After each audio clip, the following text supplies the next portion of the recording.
السلام علیکم ورحمۃ اللہ وبرکاتہ. السلام علیکم. سبحان اللہ بحمدہ عدد خلقہ ورضا نفسہ وزنۃ عرشہ مداد کلمات. سبحان اللہ بحمدہ سبحان اللہ العظیم. پارہ نمبر 4 ہے سورۃ آل عمران اور اس کی آیت نمبر ہے 156. آیت نمبر 156. دعا پڑھ لیتے ہیں. اعوذ باللہ من الشیطان الرجیم. رب اشرح لی صدری ویسر لی امری واحلل عقدۃ من لسانی یفقہوا قولی. رب زدنی علما رب یسر ولا تعسر وتمم بالخیر وبک نستعین. اللهم صل على محمد وعلى آل محمد كما صليت على إبراهيم وعلى آل إبراهيم إنك حميد مجيد. اللهم بارك على محمد وعلى آل محمد كما باركت على إبراهيم وعلى آل إبراهيم إنك حميد مجيد. أعوذ بالله من الشيطان الرجيم. يا أيها الذين آمنوا لا تكونوا كالذين كفروا وقالوا لإخوانهم إذا ضربوا في الأرض أو كانوا غزا لو كانوا عندنا ما ماتوا وما قتلوا ليجعل الله ذلك حسرة في قلوبهم والله يحيي ويميت واللہ بما تعملون بصیر. پارہ نمبر 4 ہے سورہ آل عمران آیت نمبر 156. اعوذ باللہ من الشیطان الرجیم. یا ایھا الذین آمنوا اے ایمان والو لا تکونوا نہ ہو جاؤ تم کالذین ان لوگوں کی طرح کفروا جنہوں نے کفر کیا. وقالوا اور انہوں نے کہا لإخوانہم اپنے بھائیوں کے بارے میں اذا جب ضربوا وہ سفر کرتے ہیں فی الارض زمین میں او کانوا یا ہوتے ہیں غزا غزوہ میں. کیا کہتے ہیں؟ لو کانوا اگر وہ ہوتے عندنا ہمارے پاس ما ماتوا وہ نہ مرتے وما قتلوا نہ قتل کیے جاتے ہیں. چوتھا پارہ ہے سورہ آل عمران آیت نمبر 156.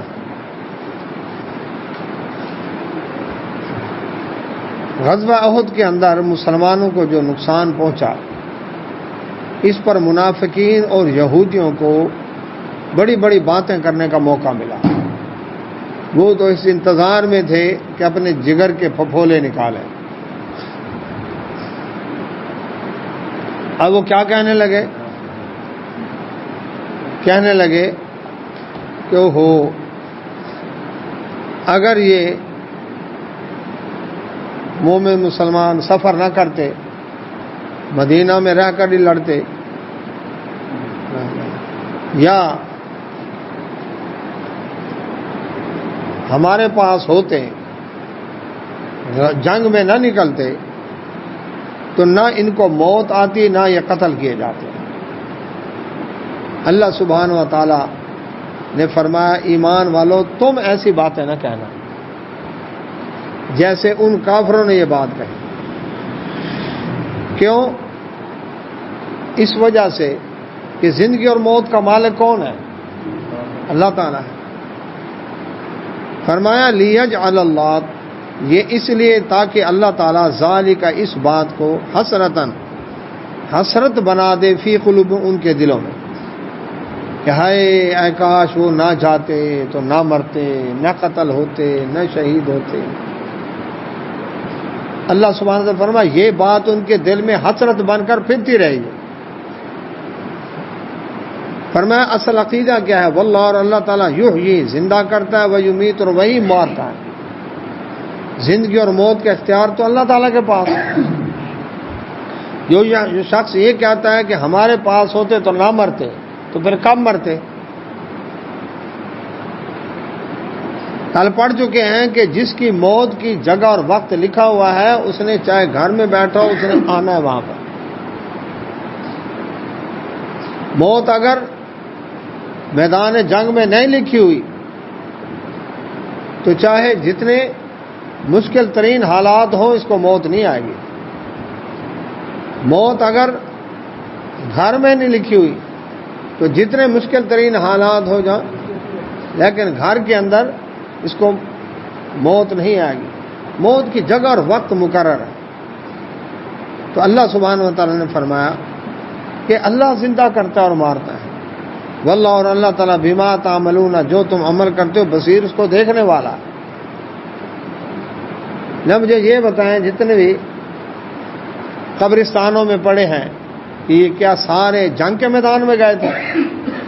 یہ ملتان میں پاک مئی کا قبرستان اتنا بڑا، پیر عمر کا قبرستان اتنا بڑا، یہ قلعے والا پیر، یہ حسن پروانہ، جی یہ بڑے بڑے قبرستان جو پڑے ہیں، کیا یہ سارے جنگ کے میدان میں گئے؟ کوئی بیماری میں مرا، کوئی ایکسیڈنٹ میں مرا، کوئی لڑائی میں مرا۔ تو بات یہ ہے کہ یہ بات کفریہ عقیدہ، کفریہ بات ہے۔ رسول اللہ صلی اللہ علیہ وسلم نے فرمایا کہ جب انسان کو کوئی مصیبت آئے تو یہ بات نہ کہے اگر میں یہ کر لیتا، اے کاش یوں ہو جاتا۔ فرمایا یہ جو اگر اور کاش ہے نا، یہ شیطان کا دروازہ کھولتا۔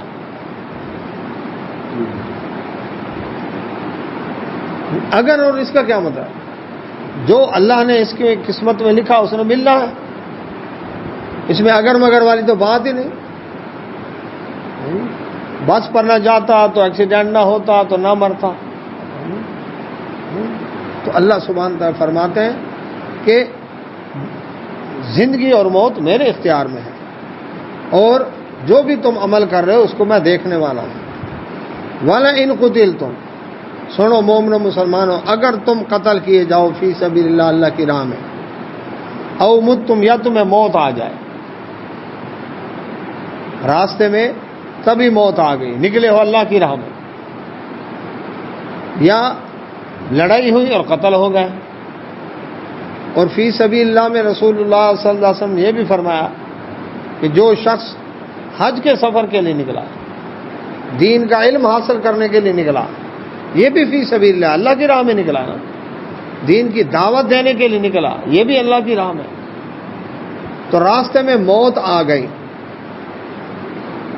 نبی صلی اللہ علیہ وسلم صحابہ کرام کے ساتھ تھے، ایک صحابی نے احرام باندھا، اونٹنی پہ سوار ہوا، میقات پر لبائی کہا، اس نے اونٹنی بد کی اور یہ اوپر اونٹ کے اوپر سے نیچے زمین پر گرے، گردن ٹوٹی اور فوت ہو گئے۔ رسول اللہ صلی اللہ علیہ وسلم فرمایا اس کو اسی طرح غسل دے کر یہی احرام باندھو، خوشبو نہیں لگانی، سر بھی نہیں ڈھانکنا اس کا، قیامت والے دن یہ لبیک کہتا ہوا اٹھے گا، اس کا وہ اجر جاری ہے۔ رسول اللہ صلی اللہ علیہ وسلم فرمایا ایک شخص پہرا دے رہا ہے اللہ کی راہ میں، تیر آیا اور اس کو لگا تو قیامت تک اس کا پہرے کا ثواب چلتا رہے گا۔ یہ فائدہ کتنا ہے۔ تو یہاں فرمایا اگر اللہ کی راہ میں قتل کیے جاؤ یا تبھی موت آ جائے، لمغفرۃ، البتہ بخشش ہے، من اللہ، اللہ کی طرف سے، ورحمہ، اور رحمت، خیر، اس چیز سے بہتر ہے، مما، جو یجمعون، یہ جمع کر رہے ہیں۔ یہ جو کہتے ہیں نا ہم اللہ کی راہ میں نہ نکلتے، گھر رہتے تو موت نہ آتی۔ اچھا موت نہ آتی تو کتنا مال اکٹھا کر لیتے، کتنا کما لیتے، کتنی جائیدادیں اثاثے بنا لیتے۔ فرمایا یہ جو تم جو جمع کرو گے نا، اس سے زیادہ بہتر ہے اللہ کی راہ میں موت آ جائے یا اللہ کی راہ میں قتل ہو جائے، وہ اس سے زیادہ بہتر ہے۔ تو مومن مسلمان کو یہ عقیدہ دیا گیا ہے کہ تقدیر پر ایمان، تقدیر پر ایمان کا مقصد کیا ہے کہ جو بھی تکلیف مصیبت آئی ہے انسان ٹینشن سے فری ہو جاتا ہے، وہ کہتا ہے میری قسمت میں یہی لکھا ہوا تھا، اذا اصابت مصیبت قالوا انا للہ و انا الیہ راجعون، ہاں جی، وہ کہتا ہے میں تو خود اللہ کا ہوں، ہاں جی، اور اسی کی طرف پلٹ کر جانا ہے، وہ ٹینشن نہیں لیتا۔ لیکن جو دوسرا ہے یہ کیوں ہوا، یہ کیسے ہوا، اے کاش میں یوں کر لیتا، اگر اس طرح ہوتا، اگر اس طرح ہوتا، اور سوچی بھی آدھے بندہ گیا، ٹھیک ہے بھائی جو ہو گیا ہو گیا، آگے چلو۔ تو یہ عقیدہ انسان کو حوصلہ دیتا ہے، ٹینشن ڈپریشن کا شکار نہیں ہونے دیتا عقیدہ تقدیر جو ہے، اور یہ ایمانیات میں سے ہے تقدیر پر ایمان رکھنا، کہ ہوتا وہی ہے جو رب چاہتا ہے۔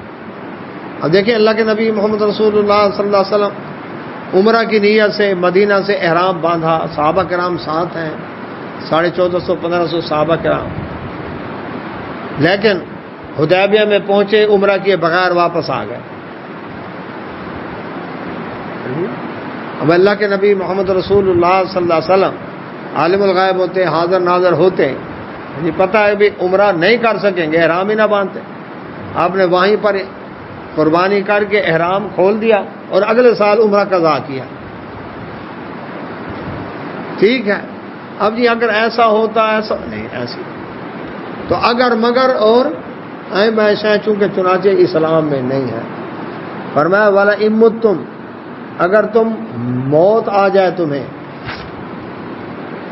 او قتل تم، یا تم قتل کر دیے جاؤ، لا الی اللہ، البتہ اللہ کی طرف تو شرون، تم سب اکٹھے کیے جاؤ گے، کہیں بھی ہو تمہیں موت آ جائے یا اللہ کی راہ میں قتل کیے گئے، تو اللہ تبارک تعالیٰ قیامت والے دن تم سب کو جمع کرے گا، تم سب نے آنا ہے، جو گھروں میں مرے، جو ہسپتالوں میں مرے، جو میدانوں میں مرے، قتل ہوئے یا موت آئی، جو لڑائی جھگڑے مرے، اور تم سب نے آنا تو رب کے پاس ہے۔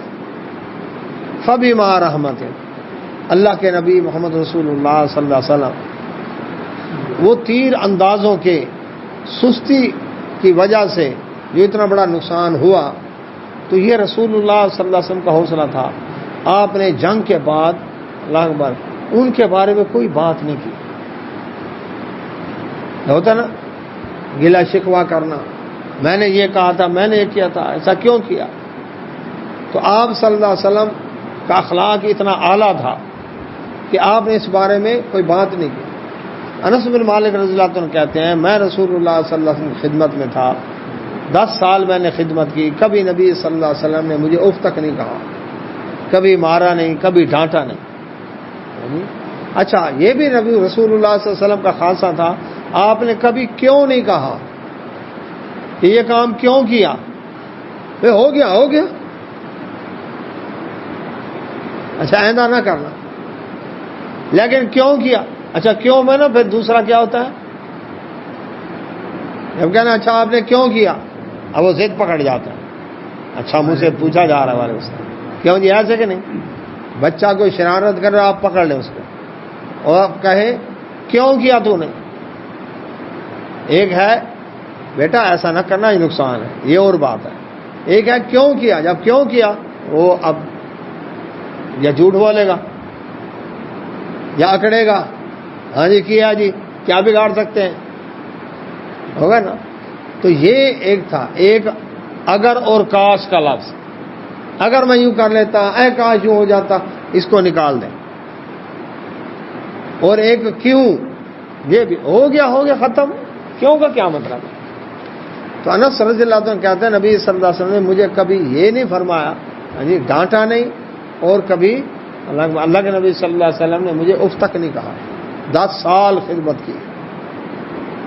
اللہ کے نبی محمد رسول اللہ صلی اللہ علیہ وسلم سفر کے اندر تھے، کوئی دیہاتی لوگ آئے، آ کر جس طرح کو ان کا انداز تھا، رسول اللہ صلی اللہ علیہ وسلم کو دھکا دے کر دیوار کے قریب جا کر رگڑ دیا، اللہ نے جو آپ کو مال دیا ہمیں بھی اس میں سے دیں، آپ صلی اللہ علیہ وسلم فرمایا یہ جنگل میں جتنے درخت ہیں نا، اگر اتنے اونٹ میرے پاس ہوں میں اللہ کی راہ میں خرچ کر دوں، تمہیں دے دوں، تم مجھے بخیل نہیں پاؤ گے، لیکن ہو تو میں دوں۔ تو یہ آپ صلی اللہ علیہ وسلم کا اعلیٰ ترین اخلاق تھا۔ اپنی ذات کے لیے نبی صلی اللہ علیہ وسلم نے کبھی انتقام نہیں لیا، اپنی ذات کے لیے کبھی نہیں لیا، ہے نا، طائف میں پتھر مارے، لہولہان ہو گئے، لیکن رسول اللہ صلی اللہ علیہ وسلم ایک اور امتحان آیا۔ اب ایک تو یہ تکلیف آئی، اب امتحان آیا، فرشتہ آیا جبریل علیہ السلام، اللہ کے نبی صلی اللہ علیہ وسلم، یہ ملک الجبال پہاڑوں پر ڈیوٹی والا فرشتہ آیا ہے، اس نے سلام کیا۔ اللہ تبارک و تعالی نے فرمایا اگر آپ اس کو حکم دیں یہ دونوں پہاڑوں کو ٹکرا دیں اور درمیان میں یہ طائف کی وادی ساری پس جائے جنہوں نے آپ کو پتھر مارے۔ اچھا، اختیار آنے کے بعد اب حوصلہ رکھنا یہ بہت بڑی آزمائش ہے۔ یہ کیا کہ طاقت نہیں ہے، یہ کیا کہ طاقت ہے اب سنبھلنا۔ ہم کمزور کو دیکھ کر ہمیں غصہ زیادہ آتا ہے اور طاقتور کو دیکھ کر صبر آتا ہے۔ اب جب یہ بات فرشتے نے کہی تو رسول اللہ صلی اللہ علیہ وسلم نے پتہ کیا فرمایا؟ زخموں سے چور ہیں، لہو لہان ہیں، پتھر مارے ہیں، ہم ہوتے تو کیا کہتے؟ ٹھیک ہے رگڑ دو ان کو، ان کی نسلیں یاد کریں گی۔ نہیں، فرمایا یہ نہیں تو شاید ان کی آنے والی نسلیں مسلمان ہو جائیں۔ وعلیکم السلام۔ یہ نہیں شاید ان کی آنے والی نسلیں مسلمان ہو جائیں۔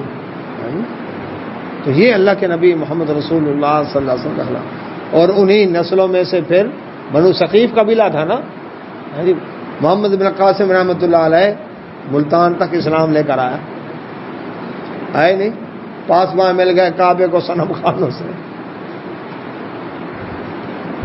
اللہ کے نبی صلی اللہ علیہ وسلم حنین کے موقع پر آپ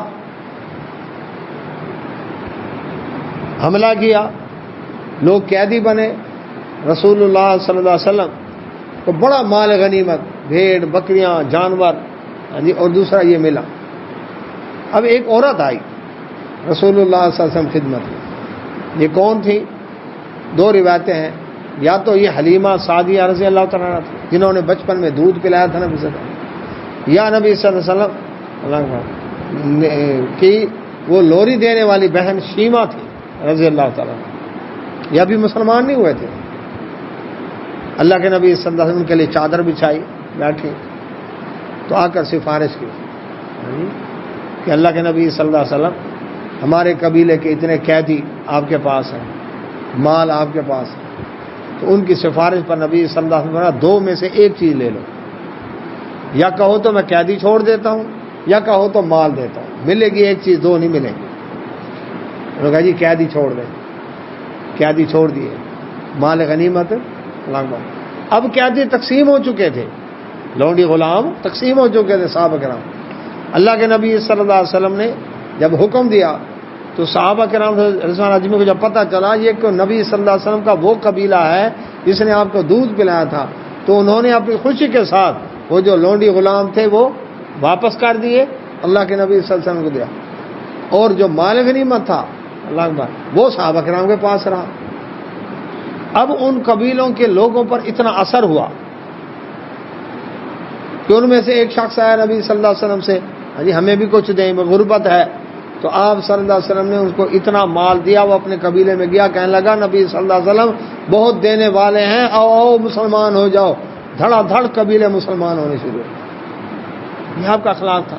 جنہوں نے نقصان پہنچایا، تیروں کی برسات کر دی، حنین میں بڑا نقصان ہوا تھا مسلمانوں میں، پہاڑی درہ تھا، وہاں سے گزرے، وہ مکہ فتح کرنے کے بعد نبی صلی اللہ علیہ وسلم وہاں سے گزرے تو مسلمان کہنے لگے بدر میں تو ہم 313 تھے نا، اللہ نے فتح دی، آج تو 12,000 ہیں، آج تو فتح ہی فتح۔ اللہ تعالیٰ نے فرمایا تمہیں اپنی کثرت پر ناز تھا، مدد تو اللہ کی طرف سے ہوتی ہے۔ اب وہ درے میں سے گزرے تو وہ اللہ اکبر وہ قبیلے تھے، جنگجو قبیلے تھے، پہاڑوں میں مورچہ لگا کر تیر لے کر بیٹھے ہوئے تھے، جیسے یہ درہ کراس کے تیروں کی برسات کر دے۔ تو اللہ تعالیٰ نے فرمایا باوجود کثرت کے زمین تم پر تنگ ہو گئی تھی، تمہیں اپنی کثرت پر ناز تھا، تو دیکھو اللہ سبحانہ تعالیٰ کی پھر کیسے مدد آئی۔ تو یہ اتنا بڑا نقصان ہوا تھا اس وقت، جس طرح احد میں ہوا، وہاں حنین میں بھی اس طرح نقصان ہوا، تو اللہ کے رب العزت نے کرم کیا، مہربانی کی، تو اس کے بعد ایسے لوگوں سے آپ نے یہ سلوک کیا۔ اسی طرح احد میں لگ بھگ بھی آپ صلی اللہ علیہ وسلم نے صحابہ کرام رضوان اجمعین لگ بھگ ان کو یہ گلہ شکوہ نہیں کیا کہ تمہاری وجہ سے یہ اتنا بڑا نقصان ہوا، اس کی وجہ کیا تھی؟ فرمایا فبما رحمت، یہ رحمت تھی من اللہ، اللہ کی طرف سے، لنت لہم، کہ اے نبی صلی اللہ علیہ وسلم آپ نرم دل ہیں، آپ کا نرم دل ہونا یہ اللہ کی رحمت ہے۔ ولو کنتا، اگر ہوتے آپ، فظن، کیا؟ سخت مزاج، غلیظ القلب، سخت دل، لنفضوا، نہ ہوتے آپ کے پاس، من، اللہ اکبر، تو بکھر جاتے، من حولکا، یہ جو آپ کے ارد گرد صحابہ کرام موجود ہیں یہ سارے بکھر گئے ہوتے ہیں۔ آپ کے اندر طبیعت کی سختی ہوتی یا دل کی سختی ہوتی، مزاج سخت ہوتا تو کوئی بھی آپ کے پاس نہ ہوتا۔ یہ آپ کی نرم طبیعت ہے، حسن اخلاق ہے، انک لعلی خلق عظیم، کہ آپ کا اخلاق بہت بڑا تھا، کہ اس کی وجہ سے لوگ آپ کے پاس ہیں۔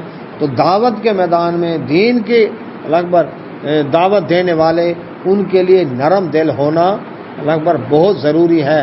سخت مزاج، سخت دل، تند مزاج، غصہ ہر وقت ناک کے اوپر، یہ چیز بہت نقصان دینے والی ہے۔ آئے گا کوئی قریب؟ تو اللہ تعالیٰ نے آپ کا مزاج ہی ایسا بنایا، یہ رب کی رحمت ہے۔ اللہ تبارک تعالیٰ نے فرمایا فاعف عنہم، اے نبی صلی اللہ علیہ وسلم ان کو جن سے غلطی ہوئی ان کو معاف کریں۔ پہلے بتا دیا اللہ تعالیٰ 2 دفعہ معاف کر چکا ہے، کل پڑھا نا ہم نے سبق کہ اللہ نے معاف کر دیا۔ اب احد میں جو اللہ نبی صلی اللہ علیہ وسلم کو چھوڑ کر گئے، اب ان پر کوئی تانا کر دیتا ہے تو گویا قرآن کی اس آیت کا انکار کرتا ہے۔ اب اللہ تعالیٰ فرماتے ہیں میں نے معاف کر دیا، 2 دفعہ پہلے فرمایا، اب نبی صلی اللہ علیہ وسلم کو حکم دیا فاعف عنہم، آپ بھی معاف کر دیں، واستغفر لہم، اور ان کے لیے بخشش کی دعا کریں۔ کتنا بڑا حوصلہ ہے، جن کی وجہ سے نقصان ہوا ان کو معاف بھی کریں اور پھر ان کے لیے بخشش کی دعا کریں۔ پھر تیسرا وشاورہم، اور مشاورت کریں ان سے فی الامر، کام کے اندر، جیسے پہلے ان سے مشاورت کرتے تھے کاموں میں مشورہ، اسی طرح سے اب ان کے ساتھ مشورہ بھی آپ نے کرنا ہے۔ اس سے کیا ہوگا؟ ان کی حوصلہ افزائی ہوگی کہ آپ نے ہمیں دل سے معاف کر دیا ہے۔ مشورہ کسے کہتے ہیں؟ مشورہ یاد رکھیں، دین کے جو واضح احکام ہیں ان میں مشورہ نہیں ہے کہ نماز پڑھوں نہ پڑھوں، روزہ رکھوں نہ رکھوں، وہ کرنا ہے۔ جو فرائض ہیں ان میں مشورہ نہیں، مشورہ ہے تدبیری اور انتظامی امور میں۔ نماز پڑھنی ہے، ٹائم کون سا رکھیں؟ اندر پڑھیں یا باہر پڑھیں؟ نماز پڑھائے گا کون؟ اس مسجد میں پڑھیں یا اس مسجد میں پڑھیں؟ اس پر مشاورت ہو سکتی ہے۔ سفر میں ہے، یہاں نہیں پڑھتے جی اگلی سٹاپ پہ پڑھیں گے، یہ ہوگا مشورہ۔ لیکن جہاں حکم ہے شریعت کا اس میں مشورہ نہیں، وہ کرنا ہے۔ اچھا، زکوٰۃ اکٹھی کرنی ہے، ہر کوئی اپنی اپنی دے گا یا ایک جگہ اکٹھی کر کے دیں؟ کس کس کو دیں؟ ترجیح کس کو دیں؟ جو اللہ تعالیٰ نے مد مقرر کی ان میں سے کس کو ترجیح دیں؟ اس وقت ضرورت کس کی ہے؟ یہ اس پر مشاورت ہوگی۔ تو اللہ سبحانہ و تعالیٰ نے حکم دیا آپ نے مشورہ کرنا ہے ان سے کام ہوگا، اور رسول اللہ صلی اللہ علیہ وسلم مشاورت کرتے تھے۔ اچھا، اب یہاں پر کیا ہے؟ مشورہ دینے والا اور ایک ہے امیر مجلس۔ اچھا، اب 2 ہو گئے۔ مشورہ کن سے کیا جائے؟ مشورہ کیا جائے گا، جوتا خریدنا ہے تو موچی سے مشورہ ہوگا یا وکیل سے؟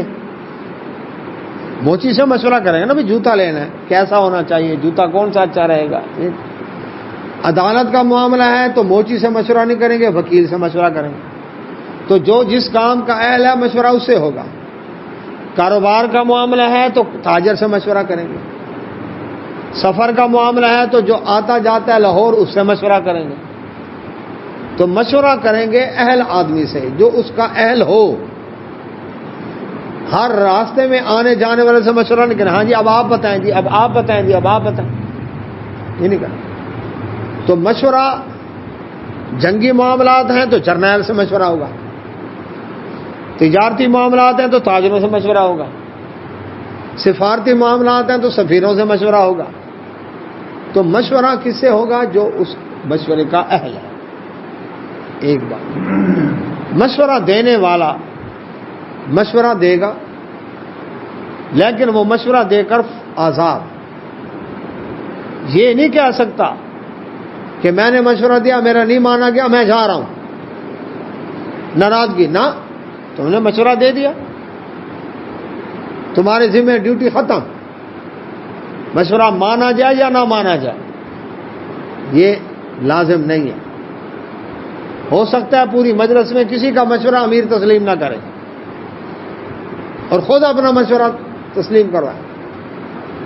تو مشورہ دینے والا اب ہمارے یہاں پر کیا ہے؟ نہیں جی ہم نے مشورہ دیا, ہم نہیں مانا گیا, ہم واک آؤٹ کر کے جا رہے ہیں. اب مشورہ ہو گیا, مشورے کے بعد اس میں بڑا فائدہ ہے. اس میں یہ ہے کہ اس کام کرنے کے بارے میں جس کام کے بارے میں مشورہ ہو رہا ہے نئی سے نئی کوئی بات, ان کے ذہن میں کچھ ہے, ان کے ذہن میں کچھ ہے, ان کے ذہن میں کچھ ہے. اب ساری باتیں آ گئی نا, اب اس پر فیصلہ ہو سکتا ہے کہ زیادہ بہتر کیا ہے. کہ ہم نے تو یہ سوچا ہوا تھا لیکن ان کا مشورہ زیادہ بہتر ہے. تو فرمایا فَإِذَا عَزَمْتَ, جب تم عزم کر لو. کون کرے گا؟ مشورہ لینے والا, امیر مجلس. کر لیا کہ اب اس کا مشورہ ٹھیک ہے, ڈسکشن ہوئی ہے, معاملات سارے سامنے آئے ہیں, اس نے یہ کہا, اس نے یہ کہا, اس نے یہ کہا, اب کرنا کیا چاہیے یہ ہو گیا طے. فَتَوَكَّلْ عَلَى اللَّهِ, پھر اللہ پر بھروسہ کرو. مشورہ کر کے, اچھا استخارہ بھی مشورہ ہے اللہ تعالیٰ سے, مشاورت کر کے الگ بات. استخارہ کن کاموں میں ہے؟ سفر, لین دین, خرید و فروخت, رشتہ, ان معاملوں میں استخارہ ہے. نماز پڑھوں نہ پڑھوں, داڑھی رکھوں نہ رکھوں, استخارہ نہیں ہے, وہ کرنا ہے. اچھا استخارے میں اللہ تعالیٰ سے مشورہ, اہل علم سے مشورہ کر کے آخری مشورہ اللہ تعالیٰ سے. تو وہ جو مشورہ ہوگا کہ اللہ اگر اس میں خیر ہے تو میرے لیے دروازے کھول دے, خیر نہیں تو اس کو بند کر دے, جو خیر ہے وہ لے. پھر جو بات دل میں ٹکے یہ ہے عزم تھا, عزم کر لیا, پھر فتوکل علی اللہ, اللہ پر توکل. اس مشورے کو لے لیا گیا جمہوری اسمبلی کو سامنے رکھتے ہوئے. دیکھیں جناب, یہ جو الیکشن ہوتے ہیں یہ پھر کابینہ بنتی ہے, پارلیمنٹ ہوتی ہے, یہ مجلس شورا ہے. دیکھو جی اسلام میں تو مشورے کا حکم ہے, تو اس لیے کیا ہے جمہوری نظام یہ ہمارے لیے فائدہ. بات یہ ہے کہ الیکشن کے اندر ہر عالم اور جاہل سے کو ووٹ کا حق ہے. اسلام میں عالم اور جاہل برابر نہیں, مرد اور عورت برابر نہیں, جبکہ جمہوریت کے اندر عورت اور مرد کا ووٹ برابر, عالم اور جاہل کا ووٹ برابر. ٹھیک ہے جی. اسی طرح سے مومن اور کافر کا ووٹ برابر. اسلام میں یہ نہیں ہے. اسلام میں یہ ہے کہ مشورہ لینا ہے اہل علم سے, متقی پرہیزگار سے, جو اس کام کو جانتا ہو. اپنوں سے وہ پڑھ چکے ہم, جو تمہارے نہیں ہیں, غیر مسلم ہیں, ان سے مشورہ نہ کرو کیونکہ وہ تمہیں خراب کرنے میں کوئی کسر نہیں چھوڑیں گے, پڑھ چکے ہم سبق. تو جو اپنے ہیں جان پہچان والے اور اعتماد والے, مشاورت ان سے کرنی. جب مشورہ ہو گیا پھر اللہ کے اوپر توکل کریں. ان اللہ, بے شک اللہ تعالیٰ یحب, پسند کرتا ہے المتوکلین, توکل کرنے والا.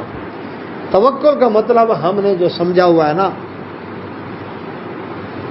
کہ سائیکل چوک میں کھڑی کر کے اللہ پر توکل ہے جی اور چلا جائے, یہ اللہ پر توکل نہیں، اللہ تعالیٰ کو آزمانا ہے کہ میری سائیکل کا خیال رکھتا ہے کہ نہیں رکھتا. نہیں، اس کو محفوظ جگہ کھڑا کر کے تالا لگا کر بسم اللہ پڑھ کے تالا لگائیں، پھر اللہ پر توکل کریں.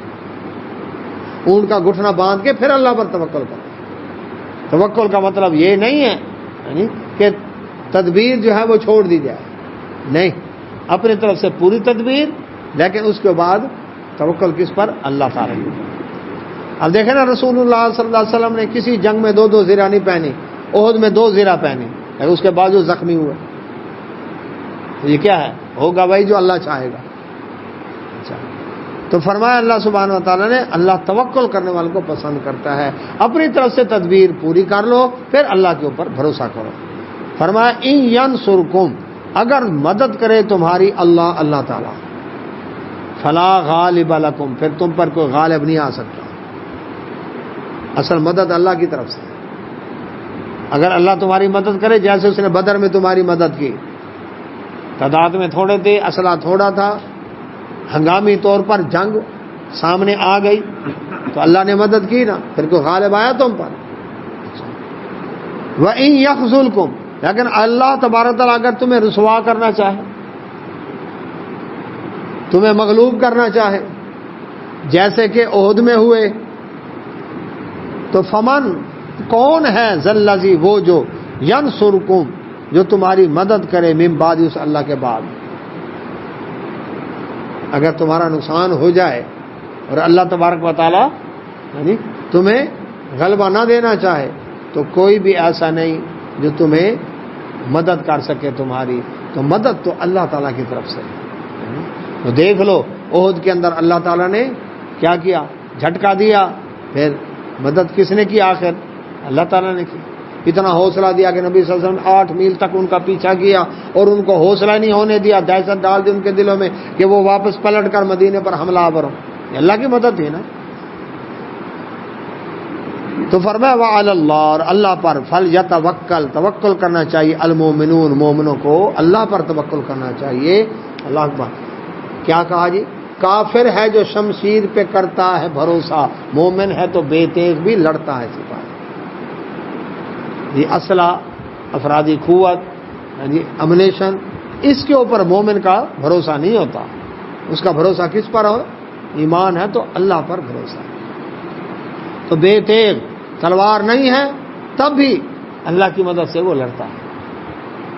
تو اللہ سبحانہ و تعالیٰ فرماتے ہیں مومن جو ہے اللہ پر توکل کرتے ہیں، اسی پر بھروسہ کرتے ہیں. ایک واقعہ ہوا بدر کی جنگ میں، جو مال غنیمت اکٹھا ہوا. اب اس مال غنیمت میں سے ایک سرخ رنگ کی چادر غائب تھی. پوچھا گیا وہ چادر کہاں گئی؟ وہ دیکھی تھی.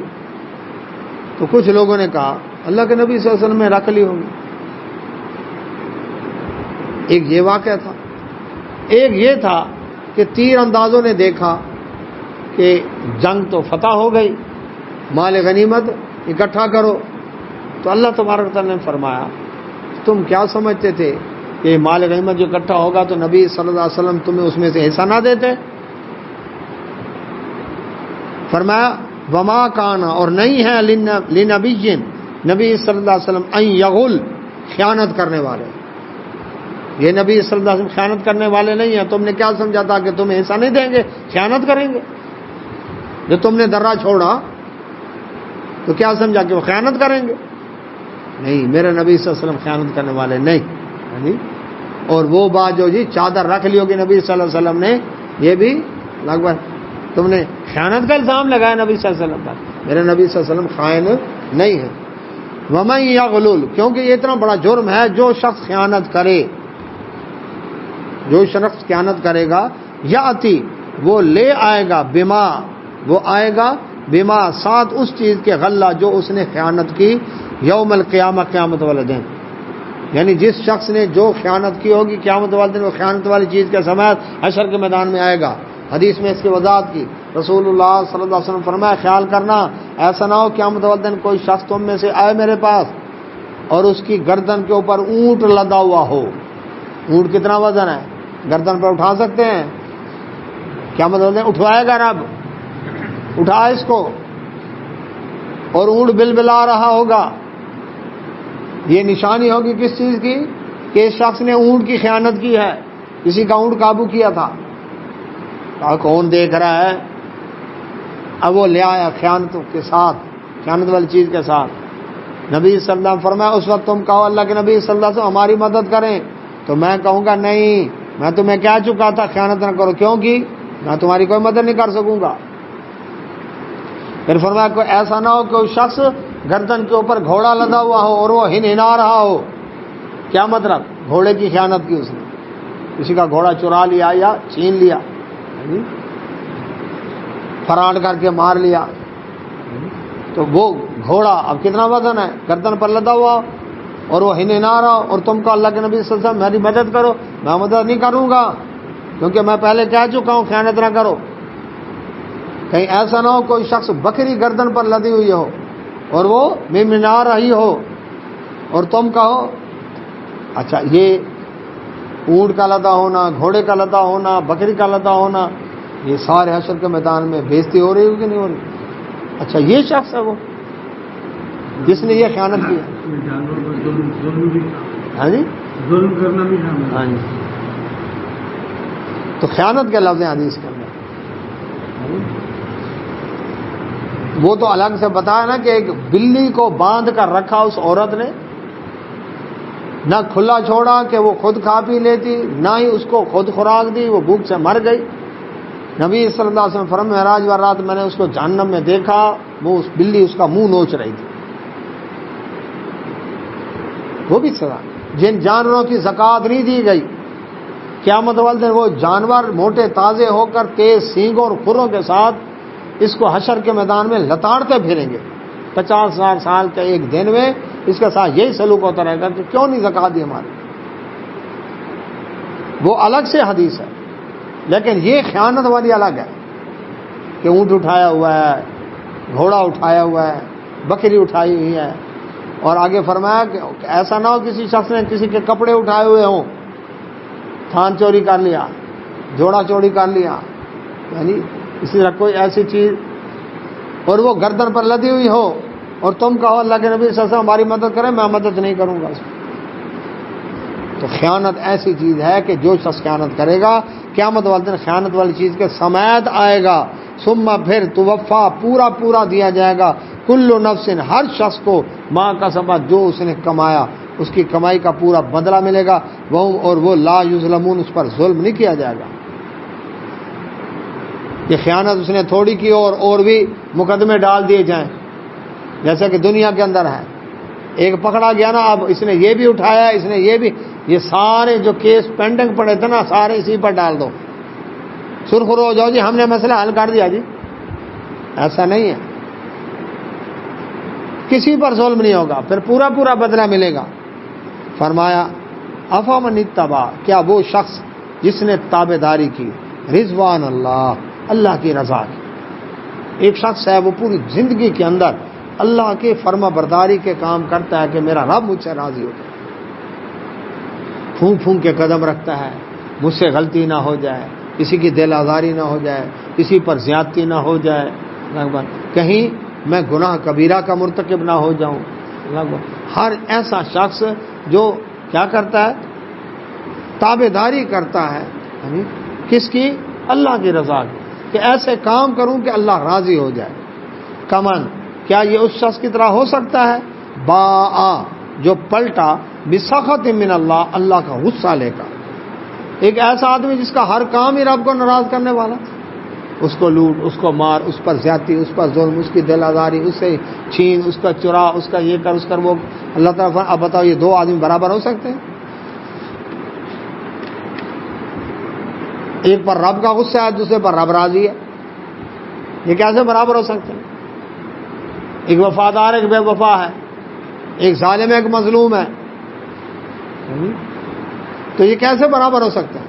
فرمایا وما اواہ، اور اس کا ٹھکانہ جہنم ہے.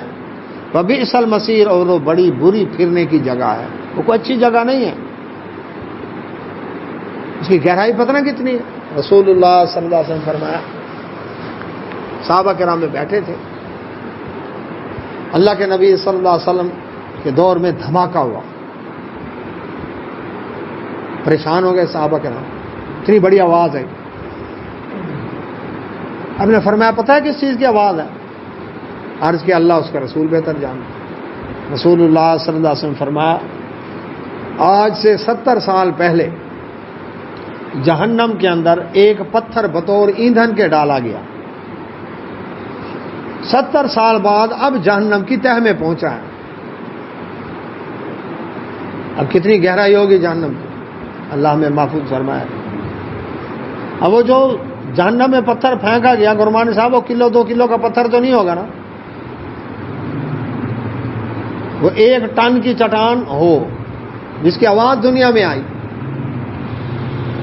اب ناصر صاحب 1 ٹن کی چٹان ہو، بلندی سے گرائی جائے اور نیچے پہنچتے پہنچتے 70 سال لگیں، یہ دیکھیں فاصلہ کتنا طے ہوا ہے، کیونکہ جو چیز جتنی وزنی ہے کس سپیڈ سے نیچے آئے گی۔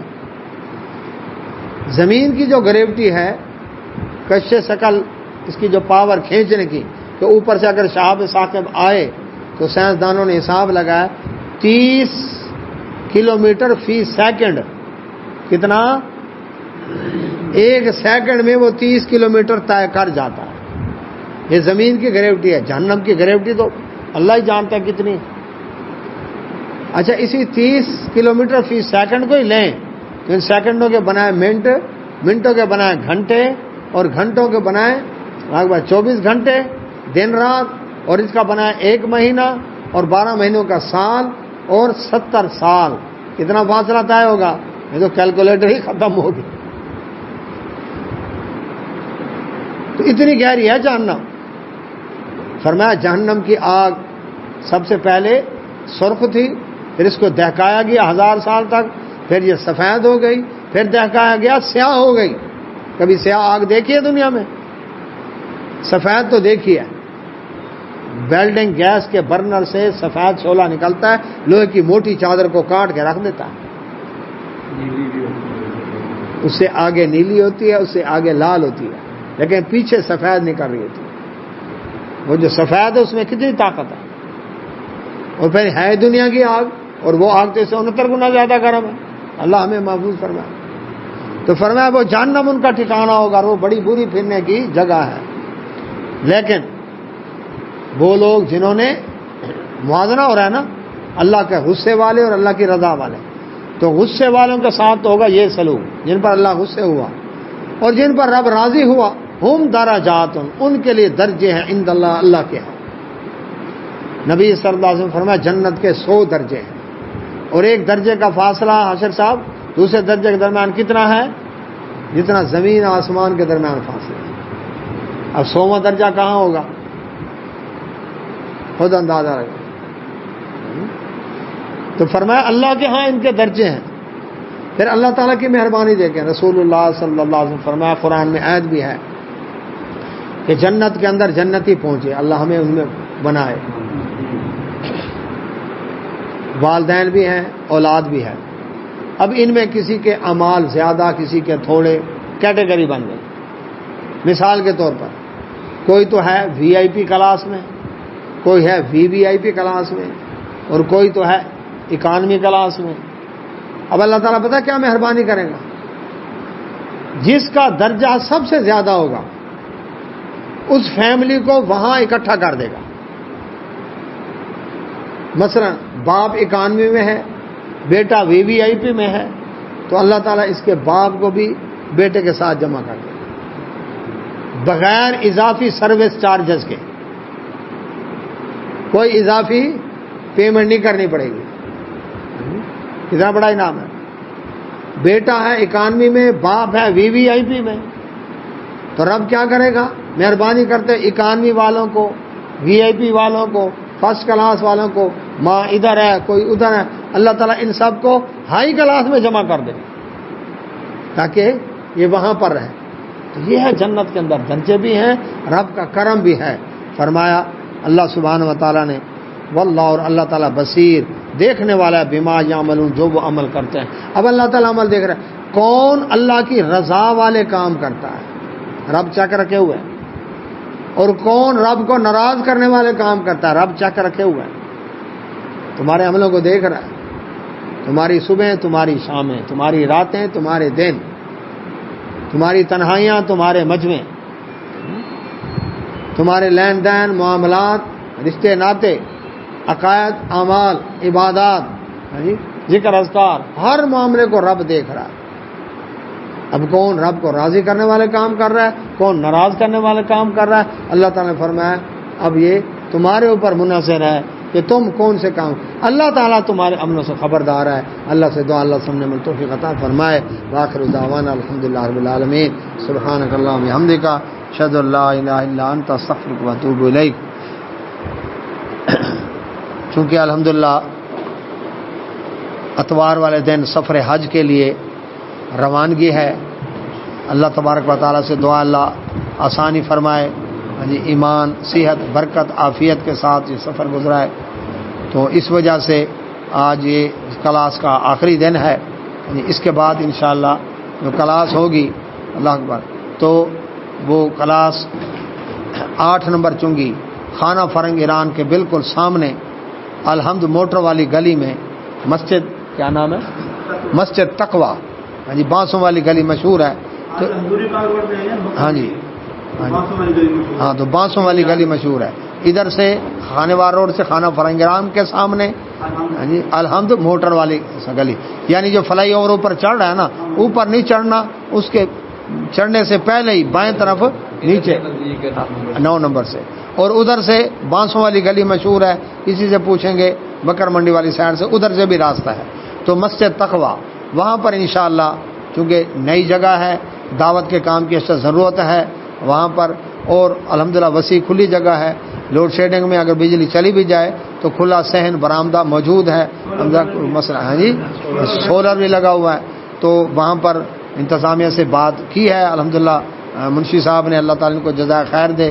تو انشاءاللہ وہاں پر یہ کلاس ہوگی، کیونکہ اکثر بھائی دور سے ہی آتے ہیں ہمارے پاس، تو انشاءاللہ آپ دیکھیں گے یاسین بھائی بھی وہاں پر آتے ہیں، انشاءاللہ حاشر بھائی بھی وہاں آتے ہیں۔ تو الحمدللہ اس مسجد کے اندر تو صبح کو 10-15 منٹ کے لیے ترجمہ الحمدللہ ہوتا ہے، درس ہوتا ہے۔ 2 دفعہ الحمدللہ قرآن مکمل ہو چکا ہے، اسی طرح تھوڑے تھوڑے ٹائم میں 3ری دفعہ آپ شروع کیا ہے الحمدللہ، اور اللہ کے فضل و کرم سے ہم 3ری دفعہ سورہ انفال آج شروع کی ہے الحمدللہ۔ تو انشاءاللہ سفر حج سے واپسی پر پھر کلاس جو ہے وہاں پر انشاءاللہ ہوگی۔ اللہ سے دعا اللہ قبول و منظور فرمائے۔ تمام بھائی دعا کریں گے، جزاک اللہ۔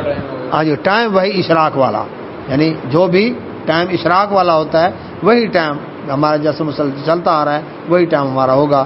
جزاک اللہ خیر۔ السلام علیکم ورحمۃ اللہ وبرکاتہ۔